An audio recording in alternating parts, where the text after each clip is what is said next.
Hello friends, welcome to my channel. Friends, SSC MTS and Havaldar ఎగ్జామినేషన్స్కి సంబంధించిన previous paper యొక్క complete analysis ఈ వీడియోలో చూద్దాము. అన్ని టాపిక్స్కి సంబంధించి ఏ విధంగా ప్రీవియస్గా క్వశ్చన్స్ అడిగారు అనేది ఈ వీడియోలో చెప్తాను. సో వీడియో చూస్తున్నటువంటి వారు వీడియోని లైక్ చేసి ఛానల్ని సపోర్ట్ చేయండి. చాలామంది వీడియోస్ చూస్తున్నారు కానీ లైక్ చేయట్లేదు. మీరు ఇచ్చేటువంటి ఒక చిన్న లైక్ చాలా ఎంకరేజింగ్ అండ్ మోటివేటింగ్గా ఉంటుంది. కాబట్టి లైక్ చేసి మీ ఫ్రెండ్స్కి ఇది షేర్ చేయండి. ఫస్ట్ టైం మన ఛానల్ని విజిట్ చేస్తే సబ్స్క్రైబ్ చేసుకొని బెల్ సింబల్ని యాక్టివేట్ చేసుకోండి.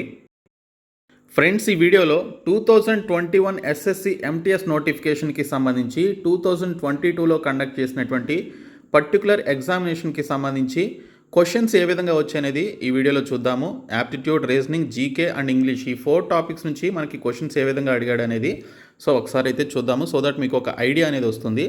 సో ఫ్రెండ్స్, నేను మన ఛానల్లో రేపటి నుండి ఎస్ఎస్సి ఎంటీఎస్కి సంబంధించి అలాగే SSC CHSL, CGL, SSC GD లాంటి ఎస్ఎస్సి రిలేటెడ్ ఎగ్జామినేషన్స్కి సంబంధించినటువంటి కంప్లీట్ క్లాసెస్ వీడియోస్ అయితే చేయడం జరుగుతుంది. కాబట్టి ఎవ్రీడే మన ఛానల్ని అయితే ఫాలో అవ్వండి. సో ఖచ్చితంగా సబ్స్క్రైబ్ చేసుకొని బెల్ ఐకాన్ కనుక ఆన్ చేసుకొని ఉన్నట్లయితే నేను వీడియో పెట్టిన వెంటనే మీకు నోటిఫికేషన్ వస్తుంది. సో దట్ మీరు ఆ క్లాస్ అయితే చూడవచ్చు. ఓకే, ఎస్ఎస్సికి సంబంధించినటువంటి క్లాసెస్ మాత్రమే ఈ ఛానల్లో చెప్పడం జరుగుతుంది. కాబట్టి ఎస్ఎస్సి ఎగ్జామినేషన్స్కి ప్రిపేర్ అయ్యేటువంటి వారు ఖచ్చితంగా ఈ ఛానల్ని అయితే సబ్స్క్రైబ్ చేసుకొని డైలీ ఫాలో అవ్వండి. అలాగే టాపిక్లోకి వెళ్లే ముందు ఈ వీడియోకి ఒక 1000 లైక్స్ అయితే ఇస్తారని ఎక్స్పెక్ట్ చేస్తున్నాను. సో ప్రతి ఒక్కరు కూడా లైక్ చేయండి. సో ఫ్రెండ్స్, ముందుగా ఇంగ్లీష్కి సంబంధించినటువంటి కొన్ని బిట్స్ చూద్దాము, ఎటువంటి క్వశ్చన్స్ వస్తున్నాయి అనేది. సో ఇందులో మనకి చూసుకున్నట్లయితే ఈడియం నుంచి ఒక క్వశ్చన్ అయితే అడిగారు. సో మనకి ఇంగ్లీష్కి సంబంధించి అలాగే అదర్ టాపిక్స్కి సంబంధించిన సిలబస్ వీడియోస్ అన్నీ చేయడం జరిగింది. డిస్క్రిప్షన్లో ఉంటాయి, మీరు ఒకసారి చూడండి. ఇందులో ఈడియమ్స్ అండ్ ఫ్రేజెస్ నుంచి మనకి అడిగినటువంటి క్వశ్చన్ చూసుకున్నట్లయితే అప్పుడు వన్స్ కప్ ఆఫ్ టీ అని చెప్పేసి అడిగాడండి. యాక్చువల్గా మనకి ఒక ఫ్యూ ఇయర్స్ నుంచి ఈడియమ్స్ ఏ విధంగా అడుగుతున్నాడు అంటే డైరెక్ట్గా ఆ పర్టికులర్ ఈడియోమాటిక్ ఎక్స్ప్రెషన్ని డైరెక్ట్గా ఇచ్చేస్తున్నాడు. అంతకుముందు ఎలా ఇచ్చేవాడు అంటే ఒక సెంటెన్స్ ఇచ్చేసి ఎగ్జాంపుల్గా ఆ సెంటెన్స్ మధ్యలో ఈడియంని పెట్టేవాడు. సో మనం ఈ సెంటెన్స్ని చదివితే ఈ ఈడియంకి సంబంధించిన మీనింగ్ ఏంటనేది మనకి తెలిసిపోయేది. ఇక్కడ ఈడియమ్స్ అంటే అర్థం ఏంటంటే జాతీయాలండి. మనకి తెలుగులో జాతీయాలు ఉంటాయి కదా, జాతీయాలు కావచ్చు లేదా సామెతలు కావచ్చు. సో ఫర్ ఎగ్జాంపుల్కి చెప్పాలి అంటే మీకు ముందుంది ముసళ్ళ పండుగ అని చెప్పేసి మనం తెలుగులో అంటాం కదా. సో ఇంగ్లీష్లో in front there is crocodile festival అని చెప్పేసి అంటాము. అలాగే తెలుగులో ముసలి కన్నీరు కార్చొద్దు అని చెప్పేసి అని అంటాం కదా. సో దానికి కూడా మనకి ఇక్కడ ఇలాంటి ఈడియమ్సే ఇంగ్లీష్లో కూడా ఉంటాయన్నమాట. ఇంగ్లీష్లో ముసలి కన్నీరు కార్చొద్దు అంటే క్రొకడైల్ టీయర్స్. సో ఇలాంటి ఈడియం కూడా ఉంది, క్రొకడైల్ టీయర్స్ అనేది. సో అది కూడా ఒక ఇంపార్టెంట్ ఈడియమే. సో ఈడియమ్స్ అండ్ ఫ్రేజెస్ ఒక 2000 వరకు ఉంటాయండి. సో ఇవి మీరు బాగా చదివినట్లయితే ఈ 2000 బిట్స్ దాటైతే రావు, మ్యాక్సిమం వాటి నుంచే మీకు రిపీట్ చేస్తాడు. ఎస్ఎస్సిలో మనకి ఇంగ్లీష్ లాంగ్వేజ్ నుంచి చూసుకున్నట్లయితే మ్యాక్సిమం ప్రీవియస్ ఎగ్జామినేషన్స్లో అడిగినటువంటి బిట్సే రిపీట్ చేయడం జరుగుతుంది. అది ఏ ఎగ్జామినేషన్ అయినా కూడా ఎస్ఎస్సికి సంబంధించి. సో ఇక్కడ మనకి ఇచ్చినటువంటి వన్స్ కప్ ఆఫ్ టీలో చూసుకున్నట్లయితే మనకి ఇక్కడ ఒక వ్యక్తికి సంబంధించినటువంటి పర్టికులర్ వస్తువుగా చెప్పుకోవచ్చు. ఇక్కడ ఇచ్చినటువంటి ఆప్షన్స్ని బట్టి చూసుకున్నట్లయితే once chosen are preferred thing అని చెప్పేసి ఇక్కడ ఇచ్చాడు. సో ఇది మనకి కరెక్ట్ ఆన్సర్ అనమాట. నేను మీకు ఇవన్నీ చెప్తాను ఫర్దర్గా క్లాసెస్లో, మీరు ఫాలో అవ్వండి. ఇక్కడ సెకండ్ క్వశ్చన్ చూసుకున్నట్లయితే యాంటానిమ్ అని చెప్పేసి అడిగాడు, కానీ ఇక్కడ క్వశ్చన్ మనకి సరిగ్గా ఇవ్వలేదు, సరిగ్గా ప్రింట్ రాలేదు ఇక్కడ. సో ఇక్కడ చూసుకున్నట్లయితే మనకి యాంటానిమ్స్ ఒక 2 క్వశ్చన్స్ అడుగుతారు, సినానిమ్స్ ఒక 2 క్వశ్చన్స్ అడుగుతారు. సో ఇవి కూడా మీరు సినానిమ్స్ ఒక 1000 వర్డ్స్, యాంటానిమ్స్ ఒక 1000 వర్డ్స్ ఖచ్చితంగా చదవాలి. తర్వాత ఇక్కడ చూసినట్లయితే ఫ్రెండ్స్ మనకి ఇక్కడ నో ఎర్రర్కి సంబంధించి అంటే ఎర్రర్ డిటెక్షన్స్కి సంబంధించినటువంటి క్వశ్చన్ అయితే ఇవ్వడం జరిగింది. సో క్వశ్చన్ చూసినట్లయితే when you are under significant stress it is hardly process details and nuances అని చెప్పేసి ఇచ్చాడండి. సో ఇందులో ఉన్నటువంటి ఈ పర్టికులర్ సెంటెన్స్లో ఎర్రర్ ఉన్నటువంటి పార్ట్ ఏంటనేది మీరు ఇక్కడ ఇచ్చినటువంటి ఆప్షన్స్ ద్వారా గుర్తించాల్సి ఉంటుంది. ఒకవేళ ఏ ఎర్రర్ లేకపోతే నో ఎర్రర్ అని చెప్పేసి మీరు పెట్టాల్సి ఉంటుంది. సో ఇలాంటి ఎర్రర్ డిటెక్షన్స్కి సంబంధించినటువంటి క్వశ్చన్స్ని మీరు ఆన్సర్ చేయాలి అంటే మీకు గ్రామర్ రూల్స్ అనేవి ఖచ్చితంగా రావాలి. Noun, pronoun, articles, verbs, adverbs, adjectives, prepositions ఇవన్నీ కూడా మీకు రావాల్సి ఉంటుంది. అప్పుడే మీరు ఈ పర్టికులర్ ఎర్రర్ డిటెక్షన్స్కి సంబంధించినటువంటి క్వశ్చన్స్ని ఆన్సర్ చేయగలుగుతారు. సో ఇక్కడ చూసుకున్నట్లయితే when you are under significant stress అని చెప్పేసి ఇచ్చాడు. అలాగే it is hardly to process details and nuances అని చెప్పేసి ఇవ్వడం జరిగింది. సో ఇచ్చినటువంటి పర్టికులర్ సెంటెన్స్లో మనకి ఎర్రర్ ఉన్నటువంటి పార్ట్ చూసుకున్నట్లయితే significant stress it is hardly అనేది మనకి ఈ పర్టికులర్ పార్ట్లో మనకి ఎర్రర్ అయితే ఉందని చెప్పేసి ఇక్కడ ఆన్సర్లో ఇచ్చాడు. సో మేబీ ఇక్కడ ఈజ్ అనేది రాకపోవచ్చు, ఇట్ హార్డ్లీ అనేది రావచ్చు. ఓకే, సో చూద్దాము. నెక్స్ట్ క్వశ్చన్ కూడా మనకి ఇక్కడ చూసుకున్నట్లయితే ఎర్రర్ డిటెక్షన్కి సంబంధించినటువంటి క్వశ్చన్ ఇచ్చాడు. ఎటువంటి ఎర్రర్ లేకపోతే నో ఎర్రర్ అని చెప్పేసి మీరు ఆన్సర్ అయితే చేయాలి. ఎర్రర్ ఉన్నట్లయితే ఎర్రర్ ఉన్నటువంటి పార్ట్ ఏంటనేది గుర్తించాల్సి ఉంటుంది. సో ఇక్కడ చూసుకున్నట్లయితే the reduced air pressure on airline flights can lesson the amount of oxygen in passengers blood for 25% అని చెప్పేసి ఇక్కడ ఒక స్టేట్మెంట్ అయితే ఇవ్వడం జరిగింది. ఇచ్చినటువంటి స్టేట్మెంట్లో మనకి ఎర్రర్ ఉన్నటువంటి పార్ట్ చూసుకున్నట్లయితే ఇన్ పాసెంజర్స్ బ్లడ్ ఫర్ 25% అనేటువంటి ఈ పార్ట్లో మనకి ఎర్రర్ ఉందని చెప్పేసి ఇక్కడ ఆన్సర్లో అయితే ఇవ్వడం జరిగింది. నెక్స్ట్ క్వశ్చన్ వచ్చేసి ఫిల్ ఇన్ ద బ్లాంక్స్ అండి. ఫిల్ ఇన్ ద బ్లాంక్స్ నుంచి కూడా మనకి ఒక 2-3 క్వశ్చన్స్ రావచ్చు అనమాట. సో ఇందులో చూసుకున్నట్లయితే my teacher asked me to keep dash అని చెప్పేసి ఇచ్చాడండి. సో మనం క్లాస్లో అల్లరి చేసినప్పుడు సో మన టీచర్స్ ఏమని స్కోల్డ్ చేస్తారు, మనల్ని క్వైట్ అంటారు కదా. సో ఇక్కడ ఇచ్చినటువంటి ఆప్షన్స్ చూడండి, 4 కూడా మనకి సేమ్ ఒకేలా ఉన్నాయి. మీనింగ్స్ డిఫరెంట్ అవ్వచ్చు, కానీ ఒకసారి చూస్తే అసలు ఏది కరెక్ట్ అనేది కొంతమందికి మీనింగ్ ఆ పర్టికులర్ వర్డ్స్కి మీనింగ్స్ తెలియనటువంటి వారు కన్ఫ్యూజ్ అవుతారు. కాబట్టి మీరు ఖచ్చితంగా ప్రతి వర్డ్కి కూడా మీనింగ్ అనేది తెలుసుకోవాలి. సో ఇక్కడ చూసుకున్నట్లయితే క్విట్ అని చెప్పేసి ఇచ్చాడు ఆప్షన్ 3లో. క్విట్ అంటే ఏంటి, మనం ఎప్పుడైతే ఏదైనా పనిని కానీ ఏదైనా ఒక కార్యాన్ని కానీ మనం వదిలేస్తామో అంటే గివప్ ఇచ్చేస్తామో అలాంటి సిచ్యువేషన్లో క్విట్ అంటాం కదా. సో ఈ క్విట్ అనేది మనకి ఇక్కడ ఈ పర్టికులర్ బ్లాంక్లో ఫిట్ అవ్వదు. సో కరెక్ట్ వాడైతే కాదు అది ఇచ్చినటువంటి స్టేట్మెంట్కి. తర్వాత ఇక్కడ క్వైట్ అని చెప్పేసి ఇచ్చాడు. క్వైట్ అంటే ఏంటి, సైలెంట్గా ఉండమని, ఓకే, నిశ్శబ్దంగా ఉండమని చెప్పేసి మీనింగ్ అయితే వస్తుంది. కాబట్టి ఈ క్వైట్ అనేది ఇక్కడ మనకి ఫిట్ అవుతుంది. తర్వాత ఇక్కడ క్వైట్ అని చెప్పేసి ఇంకోటి ఇచ్చాడు, QUITE. సో ఇక్కడ ఉన్నటువంటి క్వైట్ వేరు, ఇది వేరు అనమాట. సో QUITE క్వైట్ అంటే పూర్తిగా అనేటువంటి మీనింగ్ అయితే వస్తుందండి. ఈ క్వైట్కి QUITE అనేటువంటి దానికి పూర్తిగా అనేటువంటి మీనింగ్ అయితే వస్తుంది. తర్వాత క్వయంట్ అంటే మీనింగ్ వచ్చేసి వింతైన అనేటువంటి మీనింగ్ అయితే రావడం జరుగుతుంది క్వయంట్కి సంబంధించి. సో ఇచ్చినటువంటి 3 ఆప్షన్స్ కూడా ఈ బ్లాంక్లో ఫిట్ అవ్వవు అనమాట, ఎందుకంటే ఇచ్చినటువంటి స్టేట్మెంట్ యొక్క సందర్భం వేరు కాబట్టి. సో ఇక్కడ క్వైట్ అనేది దీనికి సంబంధించి కరెక్ట్గా ఫిట్ అవుతుంది. తర్వాత మరొక యాంటానిమ్ అయితే అడిగాడు. ఇక్కడ చూడండి, యాంటానిమ్ అడిగాడు, పెరిలస్ అన్నాడు. పెరిలస్ అంటే హానికరమైన, హజార్డస్ అనేటువంటి మీనింగ్ అయితే వస్తుందండి. Hazardous, okay, HAZARDOUS, okay. So hazardous అనేటువంటి మీనింగ్ అయితే వస్తుంది. హజార్డస్ అన్న పెరిలస్ అన్న సేమ్ మీనింగ్ అనమాట. సో దీని యొక్క మీనింగ్ పెరిలస్ అంటే హానికరమైన. సో మనకి యాంటోనిమ్ అంటే మీనింగ్ ఏంటి, సో యాంటోనిమ్ అంటే అర్థం ఏంటి, ఇచ్చినటువంటి వాడికి ఆపోజిట్లో ఉన్నటువంటి దాన్ని మనం కనుగొనాలి. సో ఇక్కడ మనకి ఏమని ఇచ్చాడు, యాంటోనిమ్ అని చెప్పేసి ఇచ్చాడు కాబట్టి, సో పెరిలస్ అన్నాడు కాబట్టి దీని ఆపోజిట్ ఏంటి, సో పెరిలస్ అంటే హానికరమైన. సో ఇక్కడ మనకి సేఫ్ అని చెప్పేసి ఉంది. సేఫ్ అంటే సురక్షితమైన అనేటువంటి మీనింగ్ వస్తుంది కదా. సో ఇది మనం కరెక్ట్గా ఆన్సర్ అనేది పెట్టాలి. తర్వాత ఇక్కడ అన్స్టేబుల్ అంటే నాట్ సరైన కన్సిస్టెన్సీ లేదని లేదా కాన్స్టెంట్గా లేదనేటువంటి మీనింగ్ వస్తుంది. క్రూయల్ అంటేనేమో క్రూరమైన అనేటువంటి మీనింగ్ వస్తుంది. కాబట్టి ఇచ్చినటువంటి దానికి ఇది సేమ్ మీనింగ్లా ఉంది, ఈ 2 కూడా సేమ్ మీనింగ్లా ఉన్నాయి. కాబట్టి ఇచ్చినటువంటి దానికి ఇది ఫిట్ అవ్వు, ఈ 2 కూడా నాట్ యాంటోనిమ్స్ అనమాట. సో కాబట్టి ఇక్కడ ఇచ్చినటువంటిది సేఫ్ అనేది మీనింగ్. వెర్బోస్ అంటేనేమో టాకటివ్ అనేటువంటి మీనింగ్ అయితే వస్తుందండి. మాట్లాడవలసిన దానికంటే కూడా ఎక్కువ మాట్లాడేటువంటి వారిని ఇక్కడ వెర్బోస్ అని చెప్పేసి అంటారు. తర్వాత మరొక ఫిల్ ఇన్ ద బ్లాంక్ అయితే ఇచ్చాడు. He claims to be the dash kid in the school, okay.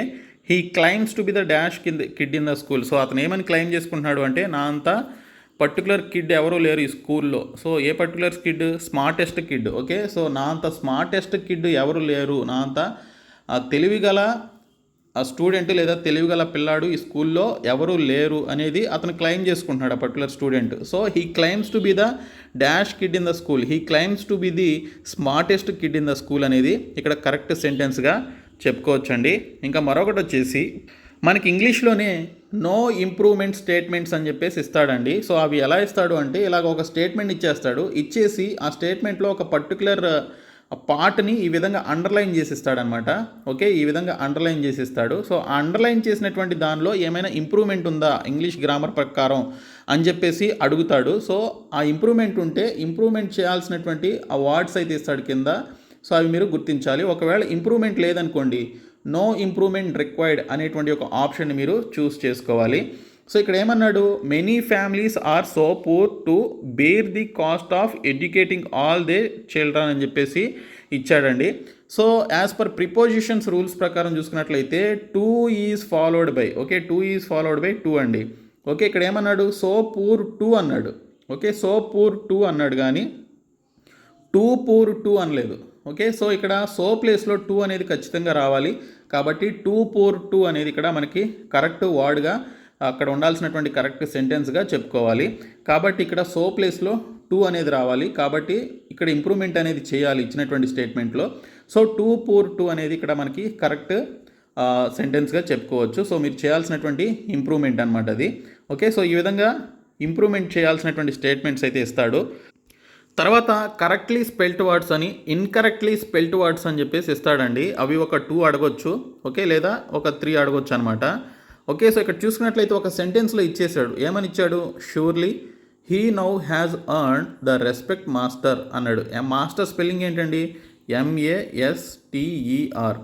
Okay, so ఇక్కడ ఇచ్చినటువంటి స్టేట్మెంట్స్లో మనకి ఇక్కడ మాస్టర్ అనేటువంటి చూడండి, ఇక్కడ వీడు మస్టర్ అన్నాడు, తర్వాత మాస్టర్ అన్నాడు, తర్వాత మాస్టీర్ అన్నాడు. కానీ ఇక్కడ మాస్టర్ అనేది కరెక్ట్ కాబట్టి సో చాలా సింపుల్ అనమాట. Correctly spelled words, incorrectly spelled words మీరు ఈజీగా మార్కులు అనేవి తెచ్చుకోవచ్చు. కానీ అంత మీరు వాటిని తక్కువగా అంచనా వేయొద్దు. అన్నీ కూడా నేర్చుకోండి. కొన్ని పదాలు మనకి తెలియనటువంటి పదాలు ఇస్తారనమాట. అవన్నీ కూడా మీరు correctly and incorrectly spelled words అన్నీ కూడా నేర్చుకోండి. తర్వాత ఇక్కడ ఏమన్నాడు, నెక్స్ట్ వచ్చేసి మనకి ఒక క్వశ్చన్ అయితే ఇచ్చాడు 1 వర్డ్ సబ్స్టిట్యూషన్కి సంబంధించి. 1 వర్డ్ సబ్స్టిట్యూషన్స్ నుంచి 2 to 3 క్వశ్చన్స్ రావడానికి ఛాన్స్ అయితే ఉంది. సో ఏమని ఇస్తాడు అంటే 1 వర్డ్ సబ్స్టిట్యూషన్స్ ఒక సెంటెన్స్ ఇచ్చేస్తాడు. ఆ సెంటెన్స్కి సూట్గా ఉండేటువంటి ఒక వర్డ్ ఏంటనేది అడుగుతాడు అనమాట. ఓకే, సో నేను ఒక క్వశ్చన్ చెప్తాను. రీసెంట్గా ఏపీ హైకోర్టుకి సంబంధించినటువంటి ఎగ్జామ్లో అడిగాడు అనమాట. So 1 who eats too much, బాగా తినే వాళ్ళని సింపుల్గా ఒక సింగిల్ 1 వర్డ్లో చెప్పాలి అంటే ఏమంటారు అని చెప్పేసి అడిగారు అనమాట. So 1 who eats too much అనేటువంటి ఆ పర్టికులర్ సెంటెన్స్కి ఒక 1 వర్డ్ ఏంటి అంటే గ్లట్టన్. ఓకే, మీ ఫ్రెండ్స్ని కూడా మీరు టీస్ చేయొచ్చు అనమాట. సో గ్లట్టన్ అని చెప్పేసి అంటారు. గ్లట్టన్ అంటే 1 who eats too much food. Okay, అలాంటి వారిని గ్లట్టన్ అని చెప్పేసి పిలుస్తారు. ఇలాగే మనకి కొన్ని సెంటెన్సెస్ ఇచ్చేసి దానికి సంబంధించి 1 వర్డ్స్ ఏంటని చెప్పేసి అడుగుతాడు. సో ఇక్కడ a book that contains information on various subjects, ఒక బుక్లో వేరియస్ సబ్జెక్ట్స్ ఉండేటువంటి ఆ బుక్ని ఏమంటారు అని చెప్పేసి అడిగారు. దాన్ని ఎన్సైక్లోపీడియా అని చెప్పేసి అంటారు కదా. కాబట్టి సో ఎన్సైక్లోపీడియా అనేది దీనికి సంబంధించిన ఈ స్టేట్మెంట్ యొక్క 1 వర్డ్ సబ్స్టిట్యూట్ అనమాట. తర్వాత మరొక యాంటోనిమ్ అడిగాడు చూడండి, ఎన్లైటెండ్ అని చెప్పేసి అన్నాడు. ఎన్లైటెండ్ అంటే ప్రకాశించడం అని చెప్పేసి మీనింగ్. సో దీనికి ఆపోజిట్ వచ్చేసి కన్ఫౌండెడ్ అనేది ఇక్కడ దీనికి ఆపోజిట్ వర్డ్ అనమాట. కన్ఫౌండెడ్ అంటే గందరగోళం అని ఇక్కడ మీనింగ్ అయితే వస్తుంది.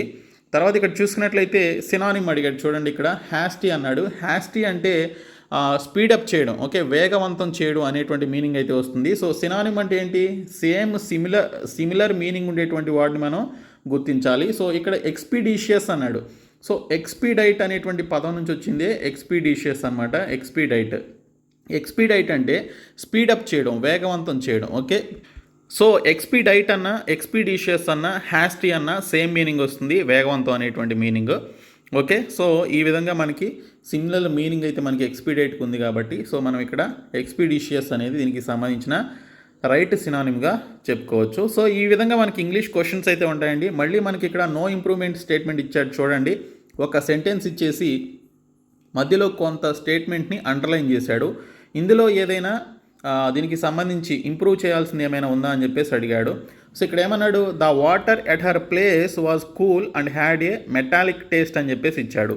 ఓకే, సో ఇక్కడ చూసుకున్నట్లయితే ఇచ్చినటువంటి దానిలో ఈ స్టేట్మెంట్ మనకి పాస్ట్ టెన్స్లో ఉందని చెప్పేసి అర్థమవుతుంది. వాజ్ హ్యాడ్ ఇచ్చాడు కాబట్టి ఇది it's in the past tense. Okay, the water at her place was cool and had a metallic taste అని చెప్పేసి ఇక్కడైతే ఉంది. సో కాబట్టి ఇచ్చినటువంటి స్టేట్మెంట్ కరెక్ట్గా ఉంది. ఎటువంటి ఇంప్రూవ్మెంట్ అయితే ఈ పర్టికులర్ అండర్లైన్ చేసినటువంటి పార్ట్లో అవసరం లేదు కాబట్టి నో ఇంప్రూవ్మెంట్ రిక్వైర్డ్ అనేది దీనికి సంబంధించిన రైట్ ఆన్సర్ అండి. తర్వాత చెప్పాను కదా correctly spelt words and incorrectly spelt words నుంచి కొన్ని క్వశ్చన్స్ వస్తాయని.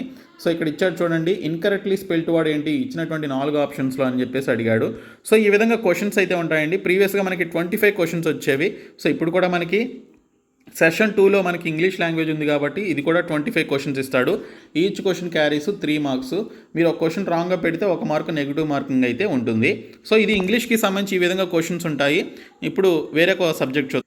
తర్వాత రీజనింగ్కి సంబంధించినటువంటి క్వశ్చన్స్ చూద్దామండి. ఇక్కడ రీజనింగ్లో చూసుకున్నట్లయితే ఇక్కడ ఒక ఫిగర్ ఇచ్చేసి ఈ ఫిగర్ ఇచ్చినటువంటి ఆప్షన్స్లో ఎంబెడెడ్ అయి ఉంది అని చెప్పేసి అన్నాడు. ఎంబెడెడ్ అంటే ఫిక్స్ అయి ఉంటుందన్నమాట ఒక చోట. సో మీరు ఈ ఫిగర్ని ఇచ్చినటువంటి ఈ ఆప్షన్స్లో ఎక్కడ ఎంబెడ్ అయి ఉంది, ఎక్కడ ఫిక్స్ అయి ఉంది అనేది మీరు ఒకసారి చెక్ చేసుకొని చూడాలి. సో ఇది ఎలా ఉంది చూడండి, ఇలా ఉండి ఇలా ఉండి ఇలా ఉండి ఇలా ఉంది. ఓకే, సో ఇది ఏ పర్టికులర్ ఇమేజ్లో పెడితే ఫిట్ అవుతుంది అనేది మీరు ఒకసారి ఇమాజిన్ చేసుకోవాలన్నమాట. సో ఇక్కడ మనకి ఇచ్చినటువంటి ఆప్షన్స్లో చూసుకున్నట్లయితే సో ఇక్కడ చూసుకుంటే మనకి సో ఈ విధంగా వచ్చి ఈ విధంగా వచ్చి ఈ విధంగా వచ్చి ఈ విధంగా వచ్చి ఈ విధంగా వెళ్తుంది కదా. సో ఇచ్చినటువంటి ఆ పర్టికులర్ పైన ఇమేజ్ని బట్టి చూసుకుంటే మనకి ఈ విధంగానే ఉంటుంది. సో కాబట్టి ఈ పర్టికులర్ ఇమేజ్లో మనకి ఇచ్చినటువంటి యొక్క స్మాల్ పార్ట్ ఎంబెడ్ అయి ఉందన్నమాట. సో కాబట్టి ఇది ఆప్షన్ 3 అనేది రైట్ ఆన్సర్. తర్వాత చూసుకున్నట్లయితే మనకి ఇక్కడ లెటర్ సిరీస్ ఇచ్చాడు. లెటర్ సిరీస్ మీ అందరికీ తెలిసిందే, నేను మీకు చెప్పాల్సినటువంటి అవసరం లేదు. సో లెటర్ సిరీస్ కూడా మీరు చూసుకోండి. తర్వాత ఇక్కడ ఏమన్నాడు, ఇక్కడ మనకి సిట్టింగ్ అరేంజ్మెంట్ ఇచ్చాడు. ఓకే, యాక్చువల్గా మనకి సిట్టింగ్ అరేంజ్మెంట్ ఎంటీఎస్ లాంటి ఎగ్జామినేషన్లోనే అడుగుతాడు, కానీ అది కూడా సింపుల్గా అడుగుతాడు. బ్యాంకింగ్ లాంటి ఆ స్థాయిలో అయితే అడగడు. ఓకే, సో మీరు సిట్టింగ్ అరేంజ్మెంట్ కూడా చూసుకోండి. తర్వాత వచ్చేసి మనకి ఇక్కడ మిర్రర్ ఇమేజ్ అడిగాడండి. యాక్చువల్గా మనకి ఎస్ఎస్సిలో మిర్రర్ ఇమేజెస్ అలాగే వాటర్ ఇమేజెస్ నుంచి క్వశ్చన్స్ వస్తాయి. సో మిర్రర్ ఇమేజెస్ ఏ విధంగా సాల్వ్ చేయాలి, వాటర్ ఇమేజెస్ ఏ విధంగా సాల్వ్ చేయాలో కూడా చెప్తాను నేను మీకు. సో మిర్రర్ అంటే అద్దం కదా. సో ఇక్కడ చూసుకున్నట్లయితే మిర్రర్లో మనకి రైట్, మనం అద్దంలో చూసుకున్నప్పుడు మన యొక్క రైట్ కాస్త లెఫ్ట్ అవుతుంది, లెఫ్ట్ కాస్త రైట్ లాగా కనిపిస్తుంది. ఒకసారి మీరు అద్దం ముందు చూసుకుంటే మీ యొక్క రైట్ హ్యాండ్ లెఫ్ట్ హ్యాండ్ లాగా మీకు ఆపోజిట్లో కనిపిస్తుంది. మీ లెఫ్ట్ హ్యాండ్ రైట్ హ్యాండ్ లాగా మీకు ఆపోజిట్లో ఉన్నటువంటి ఒక మిర్రర్లో ఉన్నటువంటి ఇమేజ్లో కనిపిస్తుంది. సో ఈ విధంగా మీకు రైట్ కాస్త లెఫ్ట్, లెఫ్ట్ కాస్త రైట్ అవుతుంది. ఈ చిన్న రూల్ని గుర్తుపెట్టుకుంటే చాలు, మీరు ఈ మిర్రర్ ఇమేజెస్కి సంబంధించినటువంటి ఆన్సర్స్ని చేయగలుగుతారు. అదే మీరు ఇక్కడ వాటర్ ఇమేజ్ కనుక తీసుకున్నారనుకోండి, ఒక చెరువు దగ్గరికి వెళ్ళారు, గట్టు మీద నుంచున్నారు అనుకుందాము.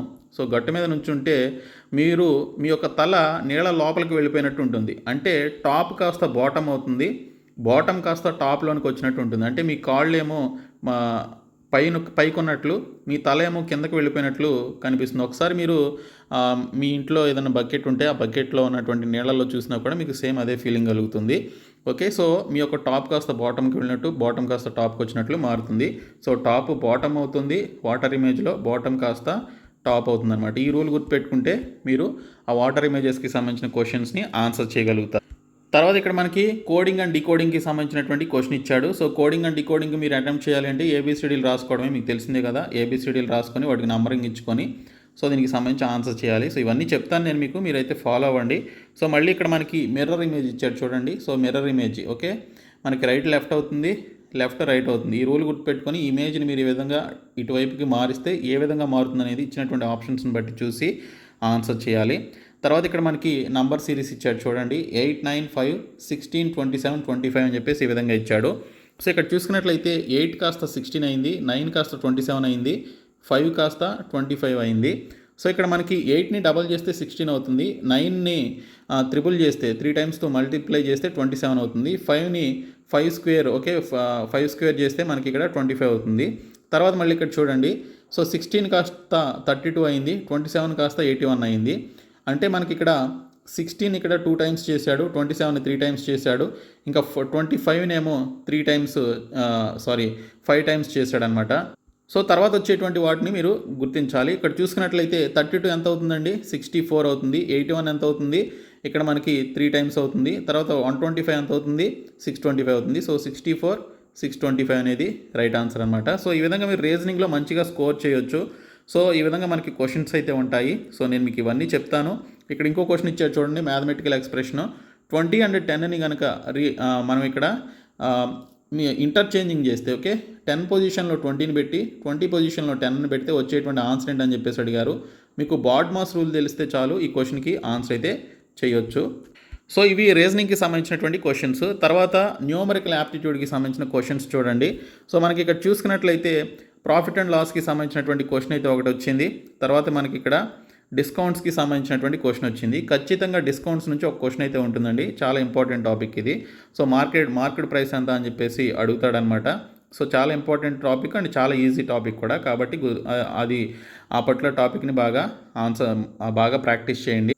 తర్వాత బోర్డ్స్ అండ్ స్ట్రీమ్స్ నుంచి ఒక క్వశ్చన్ వచ్చింది. తర్వాత రేషియోస్ అండ్ ప్రపోర్షన్స్ నుంచి ఇంకో క్వశ్చన్ వచ్చింది. తర్వాత చూసుకున్నట్లయితే మనకి ఇక్కడ ఏం క్వశ్చన్ అడిగాడు, పర్సంటేజెస్ నుంచి ఒక క్వశ్చన్ అయితే వచ్చింది. ఓకే, సో ఈ విధంగా మీరు చూసుకోవాలి. తర్వాత ఒక టేబుల్ ఇచ్చేసి బార్ గ్రాఫ్ ఇచ్చేసి బార్ గ్రాఫ్కి సంబంధించి కొన్ని క్వశ్చన్స్ అడుగుతాడు. తర్వాత పై చార్ట్ కూడా ఇచ్చాడు చూడండి, ఇక్కడే మనకి పై చార్ట్ కూడా ఒకటి అడిగాడు ఇక్కడ. అలాగే టేబుల్ గ్రాఫ్ ఒకటి ఇచ్చేసి టేబుల్లో ఇచ్చినటువంటి క్వశ్చన్స్కి ఆన్సర్ చేయమని చెప్పేసి ఇస్తాడు. సో మీరు బార్ గ్రాఫ్ చూసుకోవాలి, టేబుల్స్ చూసుకోవాలి, అలాగే పై చార్ట్లు కూడా మీరు చూసుకోవాలి. ఇక్కడ పై చార్ట్ కూడా ఇచ్చాడు. పై చార్ట్కి సంబంధించి వీటిలో మనకి ఎక్కువగా ఎలాంటి క్వశ్చన్స్ అడుగుతాడు అంటే పర్సంటేజెస్ రిలేటెడ్ క్వశ్చన్ అడుగుతాడు, ప్రాఫిట్ అండ్ లాస్కి సంబంధించిన క్వశ్చన్స్ అడుగుతాడు, యావరేజెస్కి సంబంధించిన క్వశ్చన్స్ అయితే అడుగుతాడు అనమాట. ఇవి మీరు ఫాస్ట్గా చేయాలి. యాప్టిట్యూడ్ మీరు ఎంత ఫాస్ట్గా చేస్తే అంత మీకు బెనిఫిట్ అయితే ఉంటుంది. ఓకే, తర్వాత మనకి ఇక్కడ జీకేకి సంబంధించిన క్వశ్చన్స్ అయితే వచ్చాయి. సో ఇక్కడ చూసుకున్నట్లయితే మనకి ఇంగ్లీష్ లాంగ్వేజ్ తప్ప మిగిలినటువంటి 3 సబ్జెక్ట్స్ అన్నీ కూడా మనకి తెలుగు అండ్ ఇంగ్లీష్లో అయితే ఉంటాయి. ఇంకా మిగిలినటువంటి ఇంగ్లీష్ సబ్జెక్ట్ మనకి ఎలాగో ఇంగ్లీష్లోనే ఉంటుంది. సో ఇక్కడ మనకి క్వశ్చన్ ఇచ్చాడు చూడండి, which are the following states of India will host the 2023 men's hockey world cup అని చెప్పేసి అడిగాడు. సో ఒడిస్సాలో జరుగుతుందండి ఇది. ఓకే, సో ఒడిస్సాలో 2023 మెన్స్ హాకీ వరల్డ్ కప్ అయితే జరుగుతుంది. సో మనకి నెక్స్ట్ జరగబోయేటువంటి స్పోర్ట్స్ ఈవెంట్స్ గురించి కూడా మనకి క్వశ్చన్స్ అయితే వస్తాయండి. కాబట్టి అవి కూడా మీరు చదవాలి. నెక్స్ట్ ఒలింపిక్స్ ఎప్పుడు, అలాగే next India cricket world cup ఎక్కడ జరుగుతుంది, ఫుట్బాల్ వరల్డ్ కప్ ఎక్కడ జరుగుతుందో వాటి వెన్యూస్ ఏంటి. ఓకే, సో ఇవన్నీ అడుగుతాడండి. సో స్పోర్ట్స్కి సంబంధించి నెక్స్ట్ జరగబోయేటువంటి ఈవెంట్స్ గురించి కూడా మీరు తెలుసుకోవాలి. తర్వాత ఇక్కడ చూసుకున్నట్లయితే నైటింగేల్ ఆఫ్ ఇండియా, సో దీనికి సంబంధించి ఒక క్వశ్చన్ అయితే వచ్చింది. Who among the following personalities known by the affectionate moniker nightingale of India passed away in February 2022 అని చెప్పేసి అడిగారు. సో నైటింగేల్ ఆఫ్ ఇండియా అని లతా మంగేష్కర్ గారిని అంటారు. సో ఇది రైట్ ఆన్సర్ అనమాట. తర్వాత Shivkumar Sharma is associated with which instrument అని చెప్పేసి అడిగారు. సంతూర్ అనమాట. సో ఇక్కడ ఈ పర్టికులర్ ఏవైతే మనకి సంగీత వాయిద్యాలకి సంబంధించిన ఫేమస్ పర్సనాలిటీస్ ఎవరైతే ఉన్నారో, సో డ్యాన్స్ ఫామ్స్కి సంబంధించిన ఫేమస్ పర్సనాలిటీస్ ఎవరైతే ఉన్నారో, డ్యాన్స్ ఫామ్స్ ఏ స్టేట్స్కి సంబంధించి ఫేమస్ అయి ఉన్నాయో అవన్నీ కూడా మీరు చదువుకోవాల్సి ఉంటుంది. తర్వాత in which state of India Konark dance festival అని చెప్పేసి సెలబ్రేషన్ చేస్తారు అని చెప్పేసి అడిగాడు. ఇది ఒడిస్సాలో జరుగుతుంది. తర్వాత చూసుకున్నట్లయితే which are the following states has 2 houses in its state legislature అని చెప్పేసి అడిగాడు. సో ఇచ్చినటువంటి ఆప్షన్స్లో వీరికి మహారాష్ట్ర స్టేట్కి ఇక్కడ అసెంబ్లీ ఉంది, అలాగే మండలి కూడా ఉంటుంది, సేమ్ మనలాగే అనమాట. ఇంకా మిగిలినటువంటి జార్ఖండ్కి, రాజస్థాన్కి, గుజరాత్కి అయితే ఇక్కడ 2 houses అయితే వాటికి లేవు. ఓకే, తర్వాత చూసుకున్నట్లయితే which are the following is the only large river in the Indian desert అని చెప్పేసి అడిగారు. సో ఇది లూనీ రివర్ అని చెప్పేసి చెప్తారు. సో ఈ విధంగా మనకి జీకేకి సంబంధించి స్పోర్ట్స్, అలాగే గవర్నమెంట్ స్కీమ్స్, అలాగే మనకి జీకేకి సంబంధించినటువంటి స్టాండర్డ్ టాపిక్స్ ఏవైతే ఉంటాయో వాటి నుంచి అయితే క్వశ్చన్స్ అయితే రావడం జరుగుతుంది. సో ఈ విధంగా మనకి క్వశ్చన్ పేపర్ అయితే ఉంటుందండి. ఓకే, సో నేను మీకు క్లాసెస్ అయితే చెప్తాను, మన ఛానల్ అయితే ఫాలో అవ్వండి. సో ఈ వీడియోని మీ ఫ్రెండ్స్కి షేర్ చేయండి, మన ఛానల్ సబ్స్క్రైబ్ చేయండి. Thank you so much guys.